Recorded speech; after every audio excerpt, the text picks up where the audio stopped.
Nah, Bapak Ibu Saudara, dari pembacaan ini kita akan belajar kira-kira persiapan apa saja yang harus kita lakukan, yang harus kita persiapkan untuk menyambut kedatangan Tuhan yang kedua kali. Perhatikan di dalam ayat 1 sampai kepada ayat 5, ini bicara tentang persiapan yang baik. Kemudian di dalam ayat 7 sampai dengan ayatnya yang ke-9, ini berbicara tentang persiapan itu bersifat pribadi, bersifat personal. Lalu di dalam ayat 10 dan ayat 11, persiapan yang harus dilakukan sekarang, jangan ditunda. Mari Bapak Ibu Saudara kita lihat bagian ini satu demi satu. Nah, dalam ayat 1 sampai ayat yang ke-5 terkait dengan apa persiapan kita dalam menyongsong kedatangan Tuhan. Poin yang pertama di sini adalah persiapan yang baik. Dalam ayat 1 di situ dikatakan bahwa hal kerajaan surga, artinya bahwa pada waktu Allah memerintah dan ketika Ia datang sebagai raja, maka digambarkan bahwa ada 10 gadis yang sama-sama mau menyongsong akan kedatangan Kristus, akan kedatangan mempelai laki-laki itu. Nah, ingat bahwa kita jemaat Tuhan itu adalah mempelai wanita atau mempelai perempuan. Jadi konteks ini mengajarkan bagaimana kita jemaat Tuhan mempersiapkan diri. Hal kerajaan surga itu seumpama 10 gadis yang mau menyongsong, mau menyambut. Lalu di dalam ayatnya yang kedua, perhatikan, disebutkan di antara 10 gadis, 5 itu bodoh, 5 itu bijaksana. Kalau kita perhatikan pasal 24, pasal 25, ada berapa ungkapan-ungkapan yang bertolak belakang. Misalnya itu ungkapan Mesias palsu. Pasal 24 ayat 15 dan seterusnya. Ada Mesias palsu dan ada Mesias yang benar, Mesias yang sejati. Kemudian ada juga hamba yang setia bertolak belakang dengan hamba yang jahat. Lalu di dalam pasal 25 ini kita lihat ada gadis yang bodoh, kemudian gadis yang bijaksana. Nah, ini ungkapan yang bertolak belakang ya, yang dipakai di dalam konteks akhir zaman ini. Bapak Ibu coba bayangkan, kenapa gadis yang bodoh tidak diperbandingkan dengan gadis yang pintar? Karena memang pintar dengan bijaksana itu beda. Alkitab pakai kata bijaksana karena memang mau menjelaskan sesuatu yang lebih dalam, yang lebih penting daripada sekedar pintar. Karena hari ini banyak orang yang pintar tapi tidak bijaksana. Nanti sebentar kita lihat apa beda orang pintar dengan orang yang bijaksana. Bapak Ibu Saudara, perhatikan bahwa kedua kelompok ini, 5 gadis yang bodoh, 5 gadis yang bijaksana. Perhatikan bahwa mereka sama-sama tahu bahwa mempelai laki-laki atau Kristus itu akan datang. Mereka sama-sama tahu. Kemudian mereka juga sama-sama mau menyambut atau mau menyongsong. Jadi dalam hal tahu, dalam hal mau, itu mereka sama. Tetapi perhatikan dalam hal persiapan, rupanya dua kelompok ini berbeda. Gadis yang bodoh punya persiapan itu beda dengan 5 gadis yang bijaksana ini. Bapak Ibu Saudara yang Tuhan Yesus kasih, apa sebenarnya inti atau apa yang mau diajarkan dari perumpamaan ini, Bapak Ibu? Perumpamaan ini sebenarnya mau mengajarkan tentang bagaimana keagamaan kita yang hari ini itu semu.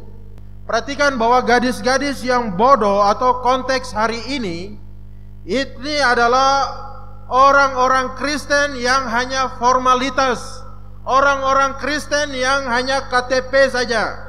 Mereka digambarkan dengan gadis-gadis yang bodoh. Kenapa Bapak Ibu Saudara? Karena di dalamnya itu ada pelita, tetapi nanti lihat tidak ada minyak. Nah, ini adalah Kristen formalitas, hanya formal-formal saja. Tetapi sebenarnya hidup mereka tidak seperti yang mereka imani, yang mereka akui. Dan inilah gambaran tentang orang Kristen KTP. Hanya KTP-nya saja Kristen, hanya kartu-kartu identitas saja yang Kristen. Tapi orangnya itu tidak hidup sebagaimana yang Tuhan mau. Nah, ini digambarkan dengan orang gadis-gadis yang bodoh itu. Bapak Ibu Saudara yang Tuhan Yesus kasihi, lalu gadis yang bijak ini menggambarkan orang Kristen yang sejati. Perhatikan di situ bahwa ada pelita, kemudian ada juga minyak. Sama-sama bawa pelita, yang satu bawa juga minyak dalam buli, tapi yang satu hanya bawa pelita saja, menyongsong kedatangan mempelai itu. Bapak Ibu Saudara, dalam menafsirkan perumpamaan memang tidak semua bisa kita tafsirkan, karena harus ada ayat-ayat yang mendukung dalam menjelaskan atau menafsirkan ayat-ayat itu. Nah, perhatikan, kalau pelita itu jelas bicara tentang firman Tuhan. Misalnya Mazmur 119 ayat 105, firman-Mu itu pelita bagi kakiku. Jadi gambaran tentang pelita itu jelas firman Tuhan. Tapi kalau minyak di sini apa Bapak Ibu Saudara? Minyak ini mungkin kita bilang Roh Kudus. Penafsiran juga bilang itu Roh Kudus. Tapi kalau minyak itu Roh Kudus, pertanyaan apakah Roh Kudus bisa habis? Karena pelita, minyak dalam pelita itu nanti habis. Kalau minyak itu digambarkan adalah Roh Kudus, berapakah Roh Kudus bisa habis? Tentu tidak bisa. Nah, tetapi mungkin minyak di sini bisa kita menunjuk kepada pekerjaan Roh Kudus. Bapak Ibu Saudara yang Tuhan Yesus kasihi, artinya begini. Waktu Tuhan Yesus sampaikan perumpamaan ini tentu disampaikan dalam konteks Yudaisme atau orang-orang Yahudi. Nah, perhatikan bahwa kalau di dalam perjanjian lama, Roh Kudus itu kita lihat bahwa Roh Kudus sifatnya sementara. Dia bekerja di dalam diri seseorang. Misalnya di dalam perjanjian lama kita akan temukan roh daripada Allah itu menghinggapi orang tersebut. Kemudian roh itu meninggalkan orang itu. Jadi ketika orang itu dihinggapi oleh roh Allah atau Roh Kudus, orang itu akan dipakai luar biasa sebagaimana yang Tuhan mau. Misalnya orang itu bernubuat, menyampaikan wahyu Tuhan, firman Allah. Dan setelah tugas tujuan itu selesai, roh itu meninggalkan orang itu.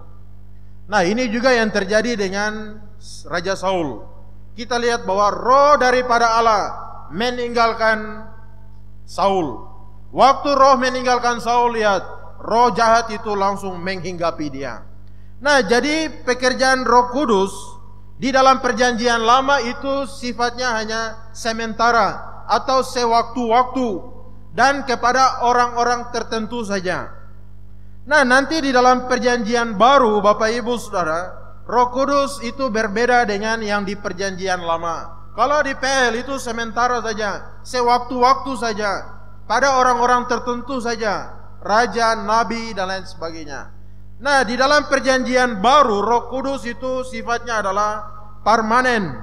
Sifatnya itu dia akan menetap, dia tinggal, dia berdiam, dia berkuasa atas orang itu. Bapak Ibu Saudara yang Tuhan Yesus kasih, kita ingat pada hari Pentakosta, Kisah 2 ayat 17 ya. Waktu Petrus penuh dengan Roh Kudus, berdiri dan menyampaikan firman Allah. Petrus kutip kitab Yoel ya, pasal 2 ayat 28. Pada hari-hari terakhir Aku akan mencurahkan rohku ke atas semua orang. Nah, ini berbeda ya. Di PL itu orang-orang tertentu saja.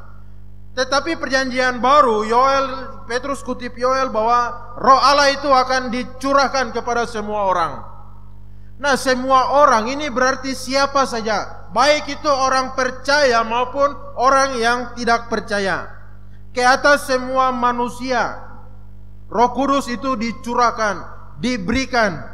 Tetapi perhatikan bahwa pekerjaan Roh Kudus kepada orang-orang percaya itu berbeda dengan pekerjaan Roh Kudus kepada orang-orang yang belum percaya. Nah, di dalam Yohanes 16 ayat 8, Yesus dia bilang bahwa apabila ia atau Roh itu datang, Roh Kudus, ia akan menginsapkan dunia. Nah, dunia ini ditafsirkan bahwa itu adalah orang-orang yang belum percaya Yesus. Dia akan menginsapkan dunia tentang dosa, tentang kebenaran, dan tentang penghakiman. Jadi Roh Kudus diberikan kepada semua orang. Kepada orang dunia atau mereka yang belum percaya kepada Yesus, Roh Kudus bekerja dengan luar biasa, menginsapkan orang dunia itu tentang dosa, tentang kebenaran, dan tentang penghakiman. Itu sebabnya tatkala firman Allah diberitakan, tatkala Injil Tuhan dikabarkan, orang Roh Kudus akan bekerja, orang itu akan bergetar-getar dalam hatinya. Orang itu dibawa untuk Roh Kudus menyingkapkan semua kebenaran-kebenaran yang ada.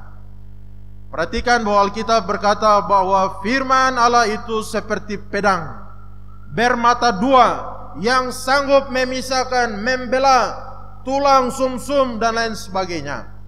Bapak Ibu yang Tuhan Yesus kasih, jadi Roh Kudus memang bekerja atas semua orang. Tetapi respon setiap orang itu berbeda satu dengan yang lain. Respon tiap-tiap orang itu tergantung kepada kehendak bebas orang itu. Tetapi ketika Roh Kudus sudah bekerja, menginsapkan orang tersebut, mengajar dia, menjelaskan semua kebenaran, menjelaskan tentang penghakiman. Tapi karena kehendak bebas orang itu, dia tidak mau percaya. Dia tetap mengeraskan hatinya. Dia tidak mau menyerahkan hidupnya, memberi dirinya kepada Tuhan. Perhatikan bahwa orang itu, Roh Kudus tidak akan tinggal di dalam dia. Orang itu tidak akan dimeteraikan oleh Roh Kudus, karena mengeraskan hati menjadi tanda bahwa dia bukan milik Allah. Itu sebabnya orang yang sungguh-sungguh telah percaya, sungguh-sungguh telah bertobat, menerima Yesus sebagai Tuhan dan Juru Selamat, orang itu dimeteraikan dengan Roh Kudus.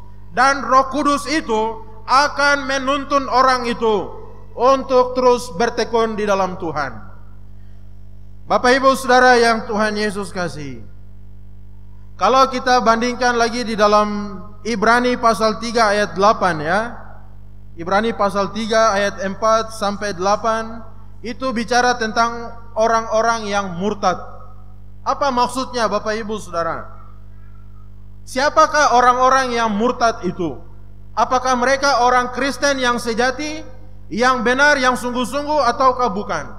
Rupanya dalam Ibrani 3 itu menjelaskan bagaimana orang-orang yang murtad, sebenarnya mereka itu bukan orang-orang yang sudah percaya. Kenapa demikian Bapak Ibu Saudara? Karena Roh Kudus sudah bekerja. Mereka sudah mendengarkan firman Tuhan. Mereka sudah dinyatakan kebenaran-kebenaran Tuhan, diinsapkan tentang dosa dan lain sebagainya. Tetapi respon orang itu, dia tetap mengeraskan hatinya. Jadi dalam hidupnya Roh Kudus terus menuntun, mengarahkan, membawa dia untuk berbalik kepada Tuhan.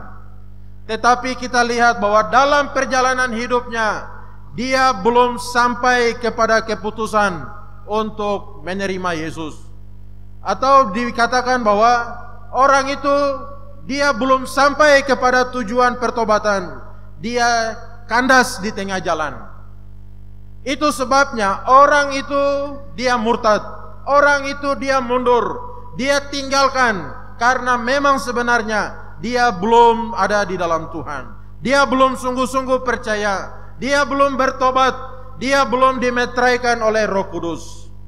Bapak Ibu Saudara yang Tuhan Yesus kasih, dalam perjalanan menuju pertobatan, rupanya orang itu kandas. Dia tidak sampai kepada pertobatan. Nah, Bapak Ibu Saudara yang Tuhan Yesus kasihi, orang yang demikian inilah yang digambarkan dengan gadis-gadis yang bodoh. Mengapa demikian? Karena mereka punya pelita, tetapi mereka tidak punya minyak. Memang mereka tahu firman, mereka tahu kebenaran, tetapi mereka tidak memberikan respon untuk percaya, untuk hidup sesuai dengan kebenaran itu. Mereka tidak percaya meresponi datang membawa diri mereka bertobat, menerima anugerah keselamatan di dalam Tuhan.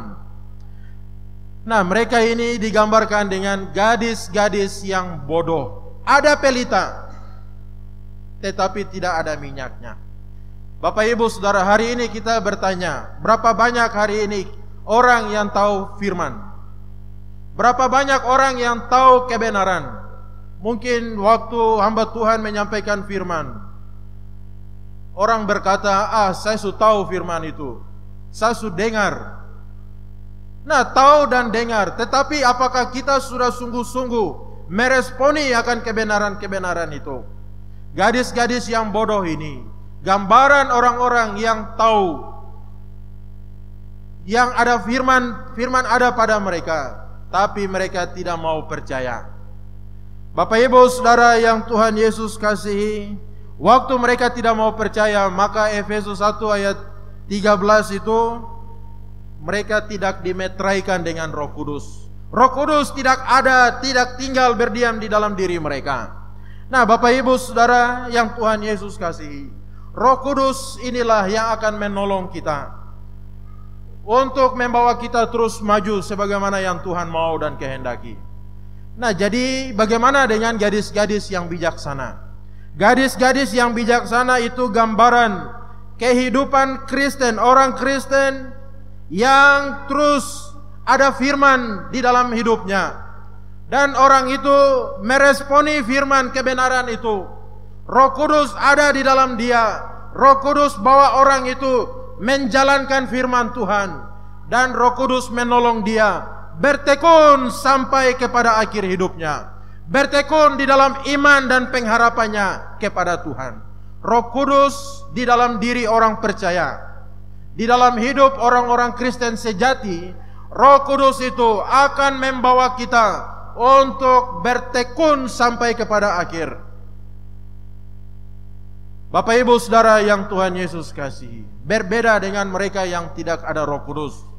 Karena Roh Kudus tidak berkuasa atas mereka, Roh Kudus tidak memimpin mereka, Roh Kudus tidak akan menolong mereka, membawa mereka untuk bertekun di dalam iman kepada Kristus.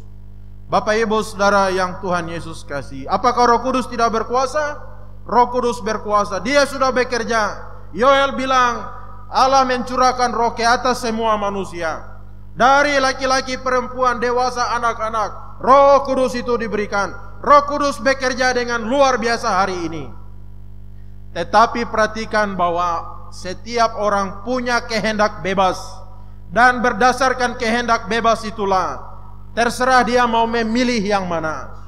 Silakan pilih yang mana. Mau memberikan hidup, mau menolak, silakan.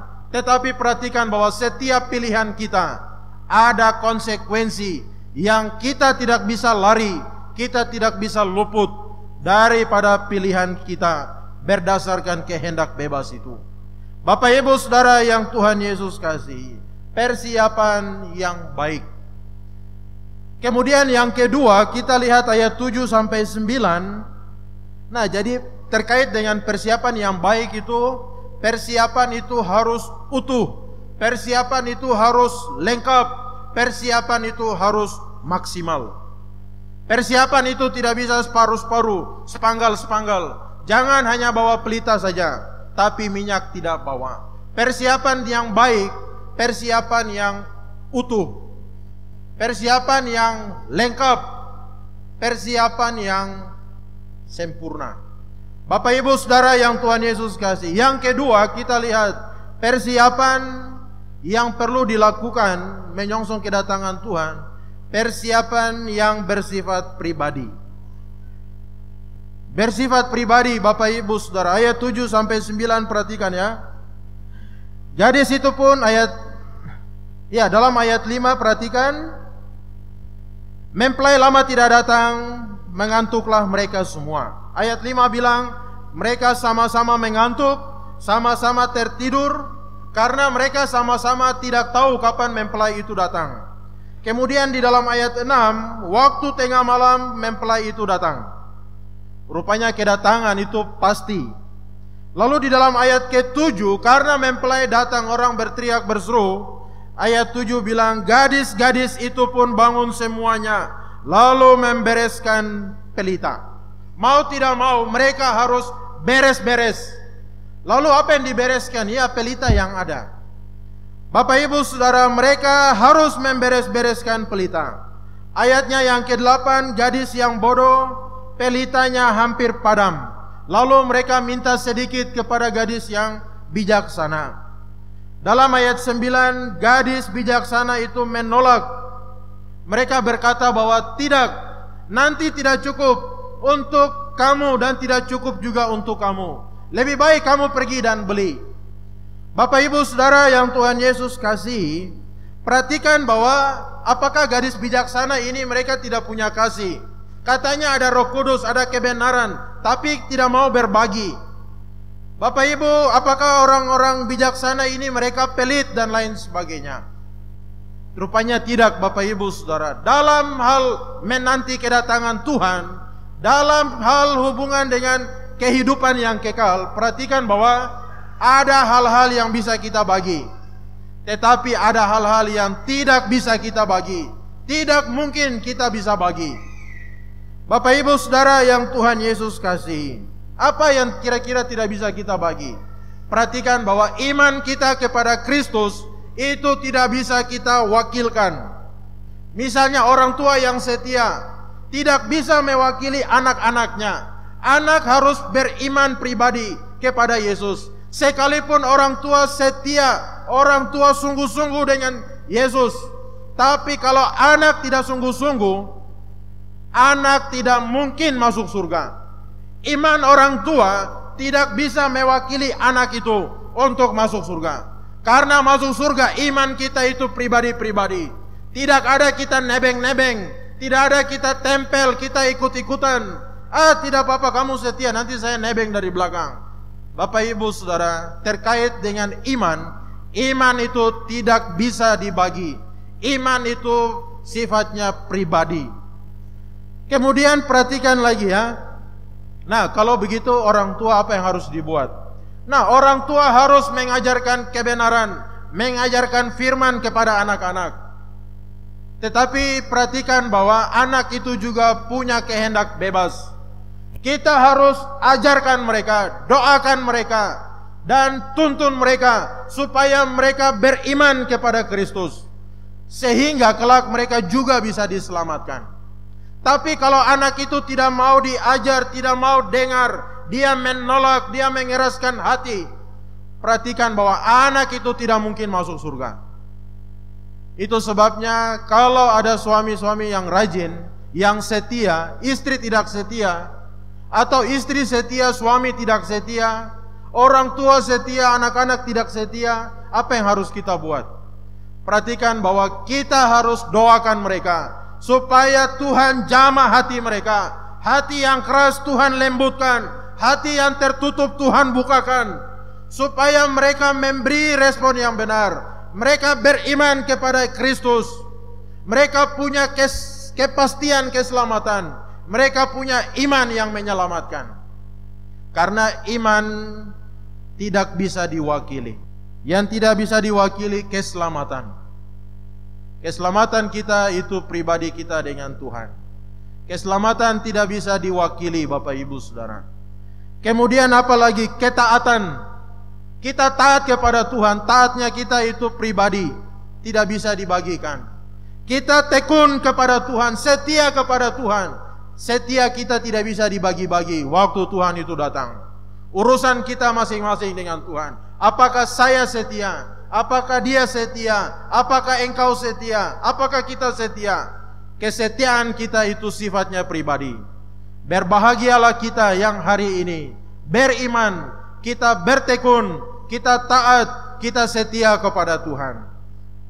Bapak Ibu Saudara yang Tuhan Yesus kasih, saya gembala kan dia luar biasa, dia rajin, dia setia. Iya, itu gembala. Kau tidak bagaimana? Jemaat bagaimana, setia atau tidak? Kalau jemaat tidak setia, jangan harap, jangan mimpi bisa masuk surga. Karena keselamatan itu bersifat pribadi. Berbahagialah orang-orang mereka yang tergolong adalah bijaksana sebagaimana gadis-gadis ini. Nah, Bapak Ibu Saudara, jadi dalam konteks ini gadis bijaksana mereka tidak bisa berbagi minyak karena terkait dengan kekekalan. Ada hal-hal yang bisa dibagikan, tetapi ada hal-hal yang memang tidak bisa dibagikan, dan itu tidak mungkin dibagikan. Bapak Ibu Saudara yang Tuhan Yesus kasih, tetapi ingat tanggung jawab kita. Kita harus memberitakan Injil, kita harus bersaksi, kita harus bawa orang kepada Tuhan. Itu adalah tugas tanggung jawab kita. Tetapi sekali lagi, respon mereka itu urusan mereka masing-masing kelak dengan Tuhan. Jadi persiapan menanti kedatangan Tuhan itu bersifat pribadi. Yesus dia bilang Matius 28, pergilah jadikan semua bangsa muridku, baptis mereka, ajar mereka, dan utus mereka juga. Nah, kemudian yang ketiga, perhatikan ayat 10 dan 11. Rupanya persiapan yang dilakukan sekarang, jangan ditunda-tunda. Bapak Ibu Saudara, menanti kedatangan Tuhan itu sekarang kita persiapkannya. Jangan nanti, jangan kita tunda-tunda. Perhatikan bahwa ada saatnya pintu pertobatan, anugerah itu ada saatnya terbuka lebar. Siapa saja yang mau bertobat, yang mau datang percaya kepada Yesus, orang itu pasti diampuni, dia pasti diselamatkan. Tetapi jangan lupa bahwa pintu anugerah itu suatu waktu harus tertutup dan tidak bisa lagi dibuka, tidak lagi ada kesempatan.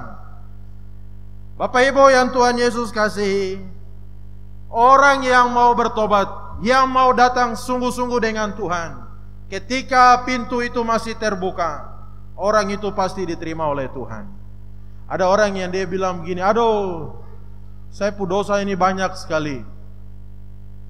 Nanti kalau saya datang kepada Yesus, saya datang kepada dia, apakah Yesus mau mengampuni saya? Yesus mau menyelamatkan saya?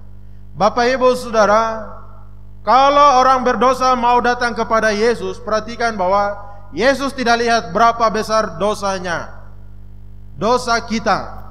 Tapi yang Yesus lihat, apakah kita ini sungguh-sungguh mau percaya, sungguh-sungguh mau bertobat, sungguh-sungguh mau terima dia sebagai Tuhan dan Juru Selamat. Yesus tidak lihat berapa besar dosa kita. Mungkin kita melihat kita ini terlalu najis, kita ini kotor, kita ini jahat. Waktu dan kalau kita mau datang, Yesus tidak lihat itu. Tapi Yesus lihat betapa besar kesungguhan kita untuk datang kepada dia, bertobat dan menyerahkan hidup kita percaya kepadanya. Bapak Ibu Saudara yang Tuhan Yesus kasih. Nah, ada seorang anak muda ya, dia luar biasa, dia setia sekali, dia sudah percaya, dia sudah bertobat, dia sudah terima Yesus. Suatu ketika anak muda ini dengan teman-temannya, mereka pergi ke pesta ulang tahun, temanya ya. Pergi ke sana, mereka pesta, mereka dansa, joget dan lain sebagainya. Mereka berhura-ria di sana. Tetapi begini, waktu mereka sedang menari, satu teman di sampingnya itu tiba-tiba dia jatuh dan pingsan. Karena dia jatuh dan pingsan, akhirnya temannya ini cepat peluk dia, angkat dia. Waktu dia taruh di pangkuan dia itu, rupanya teman itu langsung meninggal. Dia kaget, dia takut, dia tidak percaya. Tetapi Bapak Ibu Saudara, sejak hari itu, anak itu dia ambil satu keputusan bahwa hidup ini, kematian itu bisa datang kapan saja. Makanya dia tidak mau bermain-main, dia tidak mau santai-santai. Karena apa Bapak Ibu Saudara? Teman yang sama-sama mereka joget, mereka menari. Tidak ada apa-apa, tetapi tiba-tiba saja jatuh dan langsung menghembuskan napas terakhir. Kematian itu bisa datang kapan saja. Entah kita tidurkah, kita jalankah, kita kerjakah, kita ke pasarkah, kita bikin apa saja di kantorkah. Kalau giliran kita waktu itu tiba, tidak ada yang bisa menolak apalagi tahan. Itu sebabnya gadis ini ambil keputusan, saya tidak mau santai, saya tidak mau main-main. Karena kapan saja maut itu bisa jemput saya, kapan saja saya pasti mati. Bapak Ibu Saudara yang Tuhan Yesus kasihi, perhatikan bahwa para gadis yang bodoh ini, mereka waktu minyak sudah mau habis, gadis bijak bilang, kau pergi, kamu pergi beli minyak. Mereka cepat-cepat pergi beli minyak. Nah, waktu mereka cepat-cepat pergi beli minyak, perhatikan bahwa kita mau secepat apapun, kita mau serajin apapun, tapi kalau waktu itu sudah terlambat, kita semua tidak ada gunanya. Semua akan sia-sia Bapak Ibu Saudara, karena sudah terlambat. Nah, itu sebabnya ada orang bilang begini, kerajinan di kemudian hari itu tidak bisa menebus kelalaian di masa lalu. Bapak Ibu yang Tuhan Yesus kasihi, kenapa Alkitab pakai ini gadis bijaksana lalu gadis yang bodoh? Perhatikan bahwa bijaksana itu artinya orang yang bisa membedakan mana yang salah dan mana yang benar. Itu orang bijak. Lalu dia bisa membedakan mana yang salah, mana yang benar. Lalu dia ambil keputusan tetap melakukan yang benar. Itu adalah orang yang bijaksana. Tapi kalau orang pintar belum tentu. Dia mungkin tahu mana benar, mana salah, tapi dia tidak mampu pilih yang benar. Tapi orang yang bijaksana, dia tidak hanya bisa membedakan mana yang salah, mana yang benar, tapi dia ambil keputusan, dia jalankan yang benar. Lalu orang yang bijaksana itu adalah orang yang menggunakan kesempatan yang ada. Itu orang bijak. Kesempatan yang ada dia tidak mau sia-siakan, dia tidak mau bermain-main, dia tidak mau lewatkan itu. Manusia itu ada 3 kelompok. Kelompok yang pertama itu adalah orang-orang yang bodoh. Mereka biarkan waktu berlalu begitu saja, tanpa ada sesuatu yang mereka buat, yang mereka kerjakan, yang bernilai kekal. Kelompok yang kedua itu orang-orang yang biasa. Ciri-cirinya adalah mereka suka menunggu waktu. Waktu firman Tuhan, Roh Kudus bicara kepada dia, kamu harus bertobat. Tetapi lihat bahwa iblis juga bilang, betul kamu harus bertobat, tapi jangan sekarang, nanti besok. Firman Tuhan katakan bahwa kamu harus melayani Tuhan, tetapi iblis bilang, iya betul kamu harus melayani, tapi jangan sekarang, keadaan sedang tidak baik. Iblis bilang kamu harus memuliakan Tuhan. Iblis dia bilang benar kamu harus memuliakan Tuhan, tapi jangan sekarang, besok, nanti, tunggu sewaktu-waktu saja. Bapak Ibu Saudara, itu orang yang biasa. Tapi orang yang kelompok yang ketiga, orang-orang bijaksana, waktu Dewa Kairos lewat, dia langsung tangkap, dia pegang itu. Nah, ini adalah cirinya orang yang memanfaatkan waktu. Dia tidak tunggu waktu. Dia tahu bahwa kesempatan hidup ini hanya sementara. Hidup ini singkat. Dia tidak tahu kapan hidup ini akan berakhir, kapan Tuhan Yesus datang. Itu sebabnya dia jalani hidup ini dengan bijaksana. Dia memanfaatkan setiap waktu yang ada, jangan sampai terbuang percuma. Bapak Ibu Saudara yang Tuhan Yesus kasihi, nah perhatikan bahwa hidup kita ini memang singkat sekali. Mari kita dengan bijaksana yang daripada Tuhan, kita kerjakan hal-hal yang bernilai kekal, hal-hal yang berguna, hal-hal yang akan menghentar kita untuk terus masuk sampai kepada kekekalan sana.